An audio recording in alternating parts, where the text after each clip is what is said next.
नमस्कार, मैं हूं शशि। आइए झारखंड के टॉप 25 प्रमुख खबर जानते हैं। झारखंड विधानसभा का बजट सत्र आज से पक्ष विपक्ष ने कसी कमर। झारखंड विधानसभा का बजट सत्र 24 फरवरी से राज्यपाल के अभिभाषण से शुरू होगा और 27 मार्च तक चलेगा। सत्र को लेकर सत्ता पक्ष और विपक्ष ने कमर कस ली है। रविवार को सत्ता पक्ष की बैठक की अध्यक्षता करते हुए मुख्यमंत्री हेमंत सोरेन ने सभी विधायकों को हर हाल में सदन में मौजूद रहने का निर्देश दिया। वहीं दूसरी ओर मुख्य विरोधी दल भाजपा ने भी सरकार को सदन में विभिन्न मुद्दों पर घेरने की रणनीति को अंतिम रूप दिया है। बता दें, रांची के डॉक्टर श्री कृष्ण लोक प्रशासन संस्थान में सत्ता पक्ष की बैठक में सत्र के लिए रणनीति निर्धारण पर विचार विमर्श किया गया। बैठक में मुख्यमंत्री हेमंत सोरेन ने कहा, एक नए विधायक और अनुभवी सदस्य बेहतर तालमेल और परस्पर सहयोग से सदन की कार्यवाही में हिस्सा ले, जनहित के विषयों का निष्पादन कराने में सकारात्मक रुख अपनाए। बैठक में कांग्रेस प्रभारी के राजू समेत झामुमो कांग्रेस, राजद और माले के विधायक शामिल हुए। बता दें कि बजट सत्र के दौरान 20 कार्य दिवस होंगे। 3 मार्च को आगामी वित्तीय वर्ष 2025-26 का वार्षिक बजट पेश होगा। खूंटी में 5 बच्चियों को अगवा कर 3 से गैंगरेप। खूंटी जिले के रनिया थाना क्षेत्र में शुक्रवार रात एक शर्मनाक वारदात हुई है। खूंटी से एक शादी समारोह से लौट रही 5 बच्चियों को 10 से 12 युवकों ने अगवा कर लिया। उसके बाद पहाड़ी पर ले जाकर उनमें से 3 के साथ सामूहिक दुष्कर्म किया। रविवार को मामला पुलिस के पास पहुंचा। यहां पीड़िताओं ने बयान दर्ज कराया है।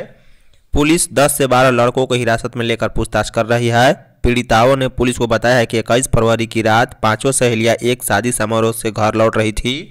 उसी दौरान 10 से 12 लड़के पीछा करते हुए उनके पास आए और छेड़छाड़ करते हुए जंगली नुमी पहाड़ी की ओर ले जाने लगे। इसमें से एक बच्ची एक दरिंदगी के हाथ को दांत से काट भाग निकली। बाकी चारों लड़कियों को साथ ले गए। पुलिस को दिए बयान में 10 साल की एक पीड़िता ने बताया है कि उसके साथ 3 दरिंदगों ने दुष्कर्म किया है। वहीं एक ने बताया है कि उसके साथ 3 ने दुष्कर्म किया। एसएसपी क्रिस्फोटर केरकेटा ने बताया है कि पुलिस 10 से 12 लड़कों को हिरासत में लेकर पूछताछ कर रही है। पेपर लीक मामले में सीआईडी की एसआईटी करेगी जांच। स्कूली शिक्षा व साक्षरता विभाग ने जय की मैट्रिक परीक्षा पेपर लीक मामले की एसआईटी जांच की अनुशंसा कर दी है। विभाग ने गृह विभाग को रविवार शाम अनुशंसा पत्र भेज दिया। अब गृह विभाग जांच के लिए एसआईटी का गठन करेगा। इधर डीजीपी अनुराग गुप्ता ने बताया है कि सोमवार को पेपर लीक मामले की समीक्षा होगी। इसके बाद सीआईडी के नेतृत्व में एसआईटी गठित की जाएगी। शिक्षा मंत्री रामदास सोरेन ने रविवार को पेपर लीक मामले में सीआईडी या एसआईटी जांच के अनुशंसा प्रस्ताव पर अपनी सहमति दी है। इसके बाद इस प्रस्ताव को गृह विभाग को भेज दिया गया है। सोमवार को डीजीपी फर्जी प्रश्न पत्र वायरल करने के मामले की समीक्षा करेंगे। इससे संबंधित उन सभी जिलों के एसपी से भी बात करेंगे जहां से प्रश्न पत्र लीक व वायरल की सूचना मिली है। सुरंग में गुमला के श्रमिकों के करीब पहुंचा बचाव दल। तेलंगाना में एक निर्माणाधीन श्री सैलम सुरंग की छत का एक हिस्सा ढलने से झारखंड के गुमला निवासी 4 श्रमिकों समेत 8 लोग 36 घंटे से भी अधिक समय से फंसे हुए हैं। उन्हें सुरक्षित बाहर निकालने के लिए रविवार को बचाव कर्मी सुरंग में 13 किलोमीटर अंदर पहुंचकर मशक्कत कर रहे हैं। घटना शनिवार सुबह 8:30 बजे नागर कुर्नूल जिले के डोमलापेटा इलाके में हुई है। हादसे के दौरान गुमला के रायड स्थित कोबी टोली निवासी संतोष साहू, घाघरा के खंभिया गांव निवासी अनुज साहू, तिर्रा गांव निवासी संदीप साहू और पालकोट के उमड़ा नकटी टोली निवासी जगता खेत समेत 8 श्रमिक फंस गए हैं। इधर गुमला समेत पूरे झारखंड के लोग चारों श्रमिकों की सलामती की प्रार्थना कर रहे हैं। श्रमिकों के परिजनों के माथे पर चिंता की लकीर है। उनके सुरक्षित लौटने की राह देख रहे हैं। भारत की पाक फतह पर रांची में जश्न। लंबे समय बाद भारत और पाकिस्तान के बीच क्रिकेट का मुकाबला हुआ। रविवार शाम जैसे ही आईसीसी चैंपियन ट्रॉफी के मुकाबले में भारत ने पाकिस्तान को 6 विकेट से शिकस्त दी तो देश भर की तरह रांची में भी जश्न शुरू हो गया। क्रिकेट फैंस घरों से निकलकर सड़क पर आ गए। अल्बर्ट एका चौक का नजारा खास था। यहां सैकड़ों की संख्या में भारतीय टीम के प्रशंसक पहुंचे और भारत की जीत का जश्न मनाने लगे। हाथ में तिरंगा लिए भारत माता के जयकारे लगे। जय श्री राम का जय घोष भी रांची वासी लगा रहे थे। इसी दौरान आतिशबाजी का दौर भी खूब चला। इतनी आतिशबाजी की गई कि जैसे लग रहा था कि लोग दीपावली मना रहे हैं। विपक्ष के हर सवाल का जवाब देंगे मंत्री राधाकृष्णन। झारखंड विधानसभा का बजट सत्र सोमवार से शुरू होने जा रहा है। 3 मार्च को आगामी वित्तीय वर्ष 25-26 का वार्षिक बजट पेश होगा। सत्र को लेकर रविवार को सत्ता पक्ष और विपक्ष ने अलग अलग बैठक की है। सत्ता पक्ष की बैठक में संसदीय कार्य एवं वित्त मंत्री राधाकृष्ण किशोर ने कहा है कि सत्ता पक्ष ने सोमवार से शुरू होने वाले बजट सत्र को लेकर कमर कस ली है। विपक्ष के हर सवाल का जवाब सत्ताधारी दल के मंत्री देंगे। इसके लिए तैयारी कर ली गई है। बजट सत्र में वित्तीय विधेयक आएंगे, ऐसे में विपक्ष वोटिंग की मांग करा सकता है। इसलिए सभी विधायकों को सत्र के दौरान हर दिन सदन में उपस्थित रहने के लिए कहा गया है। उनकी उपस्थिति अनिवार्य होगी। वहीं बैठक में मंत्री योगेंद्र प्रसाद ने कहा है कि मंत्रियों को विषय निष्पादन का अध्ययन कर लेने के लिए कहा गया है। उन्हें पूरी तैयारी के साथ सदन में आने का निर्देश दिया गया है। सरना स्थल की पवित्रता का ध्यान रखे निर्माण कंपनी मंत्री। मुख्यमंत्री हेमंत सोरेन के निर्देश पर आदिवासी कल्याण मंत्री चमरा लिंडा ने सिरमटोली फ्लाईओवर निर्माण स्थल का रविवार को निरीक्षण किया। इस दौरान उन्होंने फ्लाईओवर निर्माण के विभिन्न पहलुओं को देखा। उन्होंने कहा है कि सरना धर्मस्थल पर आदिवासी समाज पूजा अर्चना करने आते हैं। अगर सिरमटोली फ्लाईओवर की ऊंचाई कम रखी गई तो वहां आने जाने में श्रद्धालुओं की कठिनाई होगी और दुर्घटनाओं की संभावनाएं भी बढ़ जाएगी। इसी कारण उन्होंने फ्लाईओवर की ऊंचाई बढ़ाने की मांग रखी, जिससे भविष्य में किसी भी तरह की दुर्घटना को टाला जा सके। उन्होंने कहा है कि सरना धर्म सिर्फ एक जमीन का टुकड़ा नहीं बल्कि आदिवासी समाज की आस्था और परंपरा का प्रतीक है। वर्षों से यहाँ धार्मिक अनुष्ठान होते आ रहे हैं और यह स्थान समुदाय की सांस्कृतिक विरासत का हिस्सा है।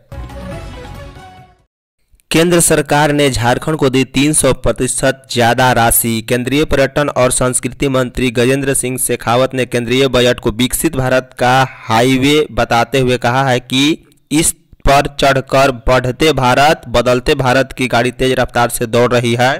उन्होंने भाजपा प्रदेश आर्थिक प्रकोष्ठ के तत्वाधान में रविवार को चैम्बर भवन रांची में केंद्रीय बजट 25-26 पर परिचर्चा को बतौर मुख्य अतिथि संबोधित करते हुए कहा है कि झारखंड के विकास के लिए मोदी सरकार संकल्पित है और कांग्रेस की सरकारों की तुलना में देखें तो 300% ज्यादा राशि मोदी सरकार ने पिछले 1 दशक में राज्य को उपलब्ध कराया है। रांची में होगा स्काउट का अस्थायी राष्ट्रीय प्रशिक्षण केंद्र। The all India boys scout association Jharkhand शाखा की ओर से विश्व स्काउट दिवस के अवसर पर नेशनल लेवल रिव्यू का आयोजन किया गया। तुपुदाना स्थित सप्तऋषि सेवा भवन के सभागार में 2 दिवसीय कार्यक्रम शनिवार और रविवार को हुआ। तमिलनाडु, पश्चिम बंगाल, मणिपुर, बिहार, केरल, झारखंड आदि से स्काउट प्रतिनिधियों ने इसमें भाग लिया। बैठक में स्काउट संगठन को और मजबूत बनाने पर चर्चा करते हुए कई महत्वपूर्ण निर्णय लिए गए। रांची को स्काउट के राष्ट्रीय प्रशिक्षण केंद्र बनाने का प्रस्ताव आया, जिस पर सभी पदाधिकारियों ने अस्थायी ट्रेनिंग सेंटर बनाने का प्रस्ताव पास किया। साथ ही झारखंड के राज्य आयुक्त अरविंद कुमार लाल सेंट्रल जोन के कोऑर्डिनेटर बनाए गए। निर्णय लिया गया कि प्रत्येक वर्ष इलेक्ट्रॉनिक्स जर्नल प्रकाशित किया जाएगा। इसके लिए मणिपुर को जिम्मेदारी दी गई है।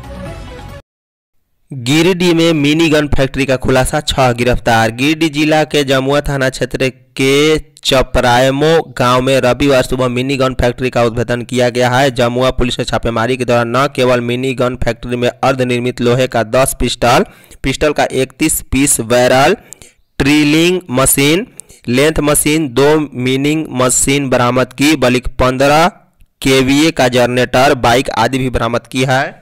इस दौरान पुलिस ने मिनी गन फैक्ट्री के संचालन में लिप्त आधा दर्जन लोगों को भी गिरफ्तार कर लिया है। यह जानकारी रविवार को गिरिडीह में आयोजित प्रेस कॉन्फ्रेंस में पुलिस अधीक्षक डॉक्टर विमल कुमार ने दी है। एसपी ने बताया है कि उन्हें शनिवार रात में ही गुप्त सूचना मिली थी कि जमुआ थाना के चपरायमो के मोहम्मद दैमुद्दीन के घर में अवैध मिनी गन फैक्ट्री में पिस्टल बनाए जा रहे हैं। किसानों को आज पीएम किसान की राशि देंगे पीएम मोदी। प्रधानमंत्री किसान सम्मान निधि योजना की 6ठी वर्षगांठ का आज भागलपुर गवाह बनेगा। वर्ष 2019 में 24 फरवरी को ही किसान सम्मान निधि योजना की शुरुआत हुई थी। प्रधानमंत्री नरेंद्र मोदी सोमवार को भागलपुर की धरती से इस योजना से लाभ पा रहे देश भर के 9.80 करोड़ किसानों के खाते में करीब 22,000 करोड़ रुपए से अधिक की धनराशि का हस्तांतरण करेंगे। इसका लाभ भागलपुर के 2.58 लाख किसानों को भी मिलेगा। बता दें, पीएम मोदी हवाई अड्डा मैदान में निर्मित मंच पर ही लगे स्क्रीन पर टच कर डीबीटी सिस्टम से लाभुकों के खाते में राशि का हस्तांतरण करेंगे। मंच पर लगी स्क्रीन से कुछ किसानों से लाइव बात भी करेंगे। बिहार झारखंड से प्रयागराज जाने वाली 70 रेलगाड़ियां रद्द। बिहार और झारखंड के अलग अलग स्टेशनों से खुलने वाली या पूर्व मध्य रेल के क्षेत्राधिकार से होकर गुजरने वाली 70 ट्रेनों का परिचालन 24 से 28 फरवरी के बीच अलग अलग तिथियों में रद्द किया गया है। ये ट्रेनें प्रयागराज या उसके निकट के स्टेशनों से होकर गुजरती है। माना जा रहा है कि महाकुंभ की वजह से हावड़ा पटना DDU नई दिल्ली मेन लाइन पर अत्यधिक दबाव के मद्देनजर इस ट्रेनों का परिचालन रद्द किया गया। शिवरात्रि को लेकर 26 फरवरी को महाकुंभ में भारी भीड़ आने की संभावना जाहिर की जा रही है। हालांकि पूर्व मध्य रेलवे की ओर से जारी प्रेस विज्ञप्ति में कहा गया है कि अपरिहार्य कारणों से ट्रेनों का परिचालन रद्द किया गया है। वहीं 16 ट्रेनों के मार्ग में बदलाव किया गया है। आज बाबा भोलेनाथ और मां पार्वती मंदिर से खुलेंगे पंचशूल। बाबा नगरी देवघर में महाशिवरात्रि को लेकर तैयारी जोरों पर है। वहीं पर्यटन विभाग शिव बारात निकालने को लेकर अंतिम रूप देने में जुटा है। बाबा मंदिर में भी साफ सफाई का कार्य चल रहा है। सोमवार की दोपहर 3 बजे के बाद बाबा बैद्यनाथ मंदिर व मां पार्वती मंदिर के पंचशूल शिखर से एक साथ उतारे जाएंगे। दोनों पंचशूल को मिलन कराने के बाद इसकी सफाई की जाएगी। वहीं पंचशूल खुलने के साथ ही बाबा व मां पार्वती के बीच गठबंधन चढ़ाने की परंपरा भी बंद हो जाएगी। दूसरे दिन मंगलवार को बाबा व मां पार्वती सहित अन्य मंदिरों से खोले गए पंचशूल की सफाई के बाद विशेष पूजा की जाएगी, जिसके बाद पंचशूलों को शिखर पर लगाए जाएंगे। झारखंड मौसम। झारखंड में एक बार फिर गर्म कपड़ों को बाहर निकालना पड़ेगा। बता दें, भारत मौसम विज्ञान विभाग के रांची स्थित मौसम केंद्र ने कहा है कि झारखंड में एक बार फिर ठंड बढ़ने वाली है। दरअसल 24 घंटे के दौरान 3 से 4 डिग्री तक तापमान में गिरावट का अनुमान मौसम केंद्र ने जताया है। इसकी वजह से लोगों को ठंड का एहसास होने लगेगा। साथ ही राज्य के 7 जिलों में बिजली कड़कने, बारिश और वज्रपात का अलर्ट भी जारी किया गया है। मौसम केंद्र ने कहा है कि कोल्हान प्रमंडल के सभी 3 जिलों और संताल परगना के 4 जिलों में सोमवार को कुछ जगहों पर हल्की बारिश होगी। मेघ गर्जन के साथ वज्रपात होने की संभावना है। मौसम केंद्र के मुताबिक कोल्हान के सरायकेला खरसावां, पश्चिमी सिंहभूम, पूर्वी सिंहभूम जिले में मौसम खराब रहेगा। खाली रहेगी नेता प्रतिपक्ष की कुर्सी। विधानसभा के बजट सत्र के दौरान सदन में नेता प्रतिपक्ष की कुर्सी खाली रहेगी। इसकी वजह है कि विधानसभा में प्रमुख विपक्षी दल भाजपा ने अभी तक विधायक दल का नेता घोषित नहीं किया है। भाजपा विधायक दल के नेता को सदन में नेता प्रतिपक्ष की मान्यता मिलेगी। विधानसभा चुनाव संपन्न होने के बाद सत्ता पाने में पिछड़ी भाजपा इस मोर्चे पर भी देर करती हुई नजर आ रही है। पहले संभावना जताई जा रही थी कि बजट सत्र के पूर्व ही विधायक दल के नेता घोषित की जा सके। उधर सुप्रीम कोर्ट ने भी संवैधानिक पदों पर बहाली के लिए नेता प्रतिपक्ष का कोरम पूरा नहीं होने को देखते हुए इस बाबत निर्देश दिया था, उस पर भी अमल नहीं हो पाया है।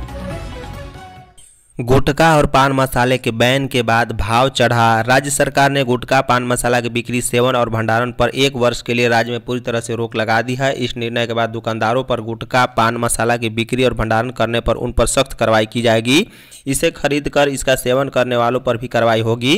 राज्य के स्वास्थ्य मंत्री डॉक्टर इरफान अंसारी के जारी आदेश के बाद जमुआ क्षेत्र के विभिन्न स्थानों में पान दुकान, जनरल स्टोर, ठेला, चाय दुकान सहित अन्य दुकानों पर खुलेआम गुटखा, पान मसाला बिक रहा है। ग्राहकों से उसके एवज में पहले की अपेक्षा ज़्यादा कीमत वसूली जा रही है। ऐसा करने में दुकानदारों को ज़्यादा मुनाफा हो रहा है। बताया जा रहा है कि जो कल तक 5, 10, 30 में बेच रहे थे, आज उसे ऊंचे दामों में बेच रहे हैं। धन्यवाद।